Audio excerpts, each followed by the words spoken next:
Hang on, the onions are like getting to me. Okay.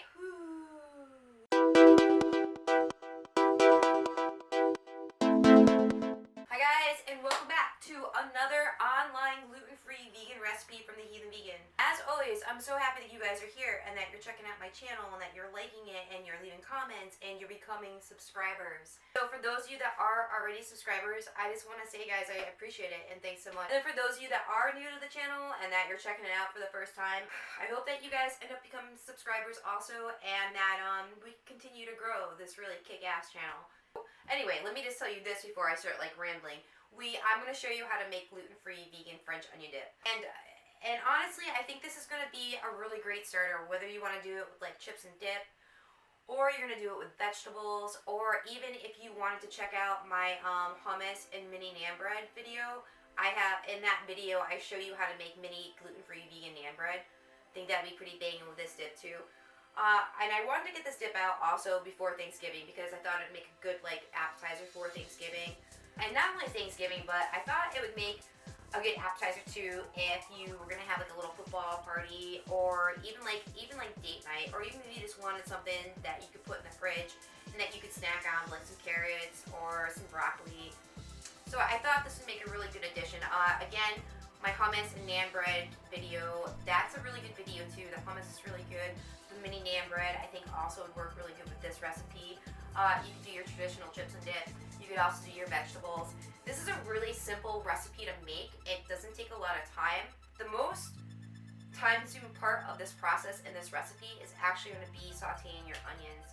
Now you are going to need about 2 cups of onions. I'm using just regular white onions. I cut them up really small so they're chopped.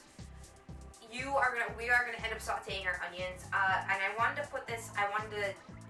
explain this part to you guys before we actually get on to the rest of the ingredients. With your onions, there's like 1 or 2 ways you can do this. You can just saute them for like 5-10 minutes until they start to get, soft, and then take them off the burner. Or if you prefer these guys to be caramelized, you can saute them 5-10 minutes, and then you can turn the heat on your stove down to low and let these guys saute for about 20-25 minutes. I'm not a fan of caramelized onions. I don't really like it when they get sweet like that. But if you are a fan of caramelized onions and you don't particularly know how to caramelize your onions, all you do is you put some oil in, the seasonings in, you saute your onions for 5-7 minutes, and then you turn the heat down, and then you let them do their thing. Now, my only piece of advice to you, if you are going to caramelize your onions, is that when it comes time to do a stir, try not to use a metal kitchen utensil. Try to use a plastic spoon, a wooden spoon, even if you need to use like one of these guys. Don't use metal because of the fact that there's a couple of reasons. Your onions, they're getting delicate with the chemistry of the cooking and the heat. So with that, if you use a harsh abrasive metal like that, it's gonna tend to bruise them a little bit. Another reason is because of the fact that your metal spoon, it's metal, so it's going to be a heat conductor, and it's gonna kind of screw up the onions a little bit. So try not to use that. If you have no other option and you can't use anything else but a metal spoon or a metal spatula, that's fine. It's not a big deal. I just wanted to throw that out there that you guys know that. So like I said, I don't particularly care for caramelized onions. I don't like how they get sweet like that, so I'm just gonna like saute mine up 5-7 minutes, then put everything else in a bowl and let it chill in the refrigerator.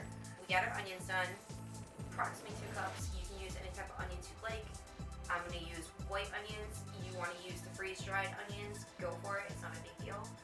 You're also going to need about a 1/4 cup of mayonnaise. You're also going to need about 4 ounces of cream cheese. I'm going to use Tofuti's brand of cream cheese. It's vegan. This company's been around a super long time. I've been using them pretty much since I've been a vegan. Been a vegan now for I think almost 25 or 26 years. I kind of lost count. So yeah, you'll need about 4 ounces of vegan cream cheese. Now, I'm going to actually get this going, let this heat up a little bit as I'm telling you the ingredients.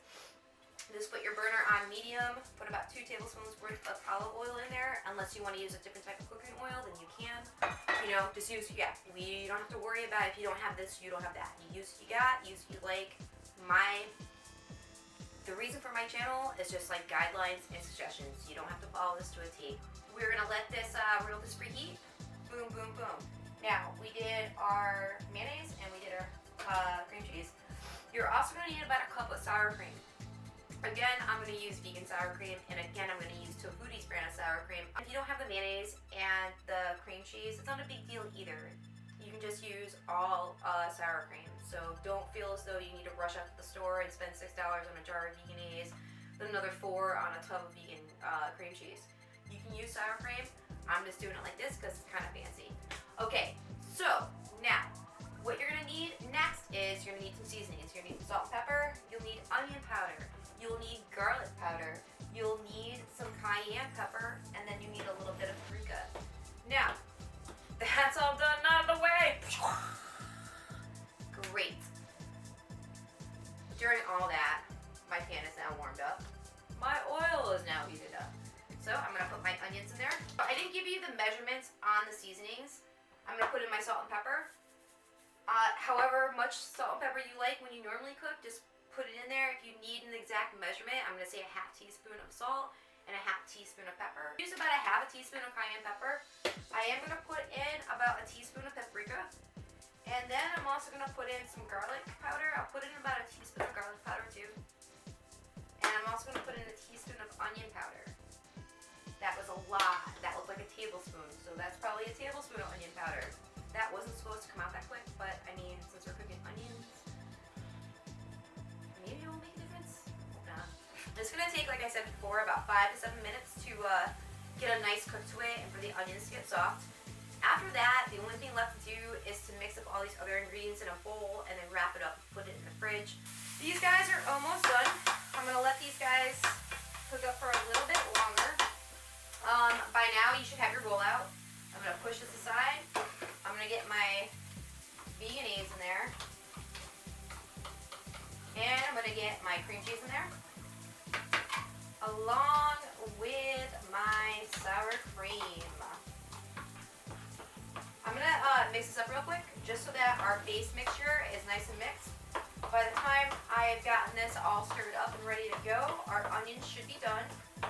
And then we can, and then our onions should be done. And then we can go and we can season up this too.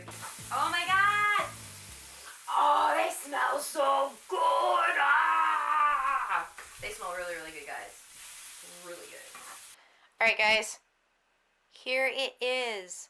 Our gluten-free, vegan, made fresh French onion dip. I hope that you have enjoyed watching this video, that you've learned something new, that you're going to try the recipe. If you've liked this video, please leave a like. If you'd like to see more of my online gluten-free vegan cooking, please subscribe to my channel. And if you'd like to leave a comment down below as to future recipe ideas that you'd like me to do, or even just to say hi. Alright guys, until next time, have a great day, and thanks for tuning in. I'll talk to you next time.